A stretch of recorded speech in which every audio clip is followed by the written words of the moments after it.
Are you stuck doing YouTube tutorials? Do you have no idea what type of drivetrain is used by the pros? This is the right method to design any chassis under 10 minutes. All the experienced engineers in Vex seem to have really similar drivetrains to each other. But why is that? The reason is because they all use this method to design their chassis. Starting off strong, why are you designing your chassis? What is its purpose? Is it supposed to be fast and light for racing? Big and sturdy to absorb impacts? Versatile and mobile with quick and range of motions? Or maybe even all of the above? We can design a chassis with this method for any of those and even more. Once you have realized the purpose of your chassis, you need to assess your options. To design a chassis, you need to realize the movement type. The main thing in a chassis that changes the type of movement are three things. Number one is the wheel type. There are many wheel type in Vex, but the main ones, there's only three: traction wheels, Omniwheels, and Mecanum Wheels. All of them have very important special properties that you need to know. The traction wheel is the most basic wheel type you can use. It has more grip than other wheel types, not considering the OG green Omniwheel wheels, and is used only in high torque situations, like heavy robot, and finally, when you don't want your robot to drift for driving or odometry tracking. Next up is the Omniwheel. It is considered one of the best wheel types for most situations, and this is why. Since it's so versatile, it can be used for so many drivetrains. Even I have so many behind me. And it is my go-to wheel type when you don't know which one to use. It can be used for tank drive, same as traction wheels, giving it a cool drift effect. But also you can build Omni-wheel drive, which uses 3 wheels in any direction, but it is very impractical unless you're building something round. And finally, the fan favorite, the X-Drive. It drives in all directions and can even go dynamically. But since it's in an X shape, you need to make the robot slightly wider to fit some kind of intake. This can sometimes be a disadvantage, so in this case, many more often use a different wheel type. Which brings us to Mecanum Wheels. They are really special and sometimes barely resemble a normal wheel, and are made out of cone-like shapes along its circumference. Thanks to their peculiar shape, you can place them in a normal 4-wheel pattern that looks like a normal tank drive. But if you control each motor individually, you can move in any directions. This is called holonomic drive.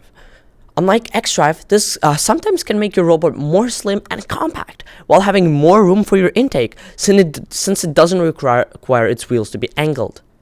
But Ilya, this doesn't help me at all. I still have no idea how to design a chassis. Don't worry, I'm about to reveal the most important steps of the chassis design process, and something me and my team had to learn the hard way. So make sure when you do this when designing your own drivetrain.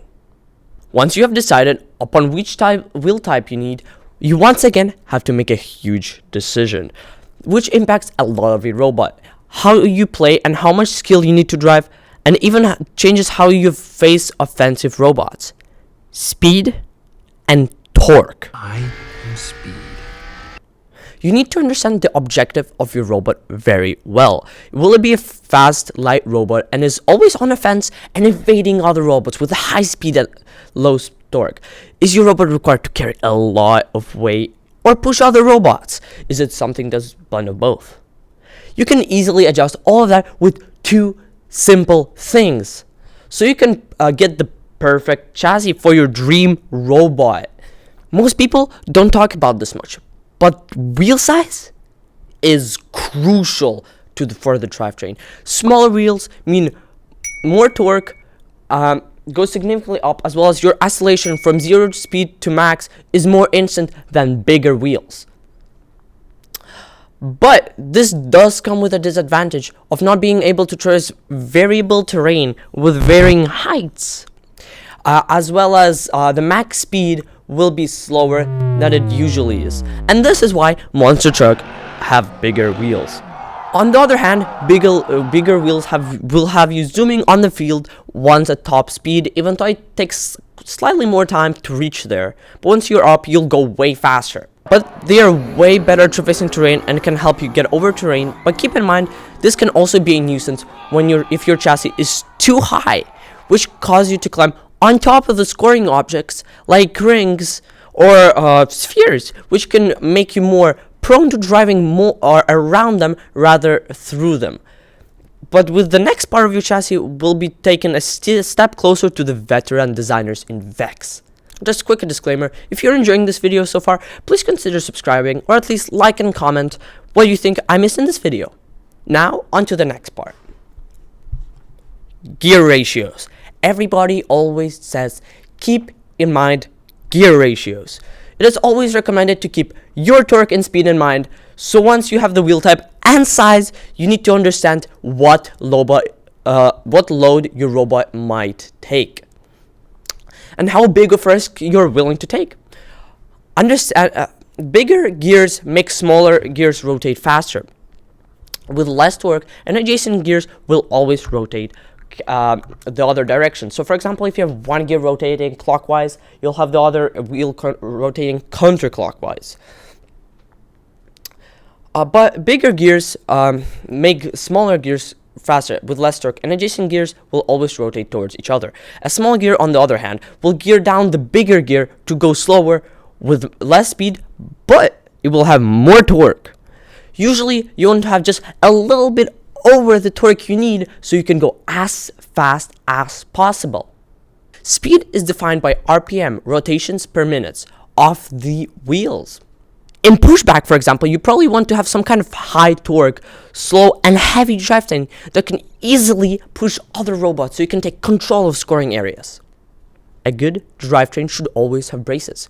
Braces make sure your robot stays in the shape it was designed to be and not bend under any circumstances. It is always recommended to have at least 3 supporting braces between your gear trains, as I like to call them, the 2 parts of the drivetrain. This will ensure your robot stays in shape even after brutal impacts. Finally, some extra tips to really show off your experience to other teams is to make sure to place heavy components such as battery, gas tank, and etc. in your bird at the bottom of the drivetrain. You always see some of the best teams have TP drivetrains, not all of them, but some. You always want to keep this in mind so you can execute. You have low center of mass, so you can execute sharp stops and maneuvers flawlessly.